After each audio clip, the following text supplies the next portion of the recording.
ఆంధ్రప్రదేశ్ భవన్లో పౌర సరఫరాల శాఖకి ఒక ప్రత్యేకమైన అవుట్లెట్ ఏర్పాటు చేసుకునే వెసులుబాటు ఇక్కడున్న రెసిడెంట్ కమిషనర్ గారు కల్పించిన దాన్ని ఖచ్చితంగా వీళ్ళు డైవర్ట్ చేసి ప్రైవేట్ వ్యక్తుల ద్వారా ఇక్కడ నిర్వహిస్తారనే సమాచారం చాలా స్పష్టంగా ఇప్పుడు ఆధారాలతో దొరికినాయి మాకు. ఇది చాలా పొరపాటు.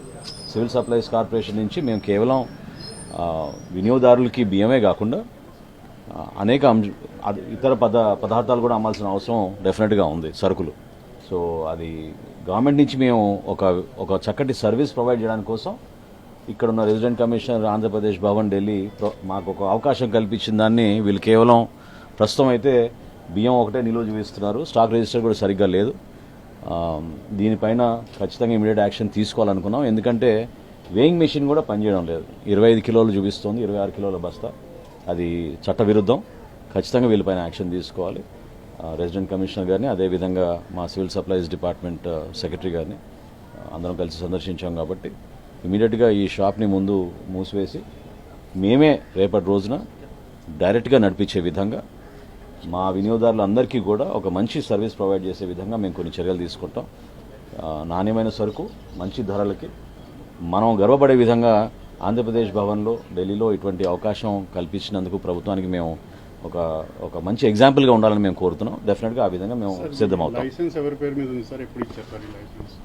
2021 నుంచి ఈ షాప్ నడుస్తుందని మా దృష్టికి తీసుకొచ్చారు. ప్రస్తుతం ఎవరో ఈశ్వర్ రెడ్డి అంట. వివరాలు తెలియదు. వివరాలు తెలుసుకున్నాక సమగ్రమైన విచారణ చేస్తాం. అదేవిధంగా మా లీగల్ మెట్రాలజీ విభాగం, మా టెక్నికల్ విభాగం ఇద్దరు కూడా వచ్చి ఇక్కడున్న స్టాక్ని ఒకసారి పరిశీలించి, ఎందుకంటే ఇక్కడున్న సూపర్వైజర్ గారి దగ్గర ఆ రిజిస్టర్స్ ఏవి కూడా లేవు, స్టాక్ రిజిస్టర్స్ లేవు, ఇన్వాయిసెస్ కూడా సరిగ్గా లేవు. ఇవన్నీ ఒకసారి చెక్ చేయాలి. చెక్ చేసి తప్పకుండా మేము యాక్షన్ తీసుకుంటాం. నేను డెఫినెట్గా విత్ ఇన్ ఎ మంత్ మా సైడ్ నుంచి ఒక మంచి అవుట్లెట్ ఓపెన్ చేసేటట్టు మేము చర్యలు తీసుకుంటాం. సార్, ఇప్పుడు ఈ షాప్ నిర్వహించే వ్యక్తి కోసం దాదాపు గత ప్రభుత్వ హయాంలో 10 లక్షల రూపాయలు ప్రభుత్వ డబ్బు ఖర్చు పెట్టి ఒక గోడౌన్ ప్రత్యేకంగా కట్టించారని చెప్పేసి న్యూస్ ఉంది. దాని మీద ఏమైనా మీరు రివ్యూ చేస్తారు? చెక్ చేద్దాం. డెఫినెట్గా thank you for the information. ఒకసారి చెక్ చేస్తాను. కమిషనర్ గారితో మాట్లాడి డెఫినెట్గా we'll go deeper in to it. ఏదైనా ఇటువంటి వెసులుబాటు ఎందుకు కలిగించారంటే వినియోగదారులకి మెరుగైన సదుపాయం అందించడానికి. అది వ్యక్తుల కోసం ఉపయోగపడే విధంగా మారిస్తే మాత్రం మనం ఖచ్చితంగా దానిపైన యాక్షన్ తీసుకుంటాం. ప్రతి ఒక్కరికి ఢిల్లీలో ఉన్న మన తెలుగు ప్రజలందరికీ కూడా ఒక చక్కటి అవుట్లెట్ ఏర్పాటు చేసే విధంగా, గర్వపడే విధంగా మేము చేస్తాం నెల రోజుల్లోనే. జోవారు, అదేవిధంగా రాగి, నిన్న కేంద్ర ప్రభుత్వంలో అనేక సంస్థలతోటి, అదేవిధంగా గౌరవ మంత్రి గారితో కానీ మేము చర్చించాం. రాబోయే రోజుల్లో రాష్ట్ర వ్యాప్తంగా రాగిను, జోవారు మేము వినియోగదారులకి అందించే విధంగా ఒక చక్కటి కార్యక్రమం తీసుకెళ్తున్నాం.